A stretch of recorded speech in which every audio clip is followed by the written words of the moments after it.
रूही को लगा बहुत बड़ा सदमा सच सुनकर। ये रिश्ता क्या कहलाता है कि अपकमिंग एपिसोड की लेटेस्ट न्यूज़ लेके आगे दोस्तों, जहाँ आने वाले एपिसोड्स में आप देखेंगे कि जैसे वो दो कांस्टेबल घर आते हैं, वो अभीरा को बताते हैं। इतना सुनते ही अभीरा को बहुत बड़ा झटका लगता है, वो खुद को संभाल नहीं पाती, वो अपने पैर पीछे करती ही बात सुन के कि रोहित का एक्सीडेंट हो गया है।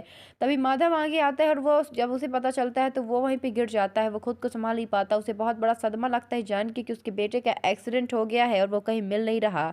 अभीरा को बात बहुत बुरी लगती कि कुछ देर पहले फैमिली कितनी हैप्पी थी कि रोहित घर वापस आ रहा है, रोहित मिल गया है, लेकिन अचानक से क्या हो गया।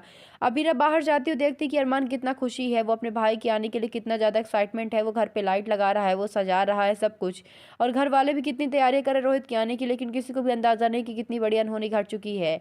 अभीरा जैसे बाहर निकलती है, वो रोते हुए वहां से आती है, वो कुछ उसे कुछ समझ में नहीं आता किस तरह से वो अरमान को फेस करेगी, कैसे वो उसे बताएगी कि रोहित का एक्सीडेंट हो गया है। अभीरा बहुत हिम्मत करके अरमान के पास जाती है। अरमान वहाँ पे खड़ा होकर लाइट्स लगाता है और दूसरी तरफ घूमा रहता है। तभी अभीरा उसका टी शर्ट पकड़ती है। अरमान कहता है, क्या हुआ अभीरा, तुम आ गई?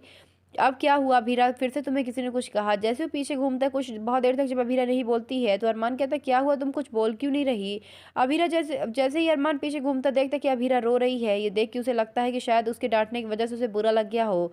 वो कहता है कि क्या हुआ अभीरा, तुम रो क्यों रही हो? मैंने तुम्हें डांटा, तुम्हारा दिल दुखाया इसलिए तुम्हें बुरा लगा ना? मैं तुमसे फिर से माफी मांग रहा हूँ। अभीरा कहती है, नहीं मैं उसके लिए नहीं रो रही।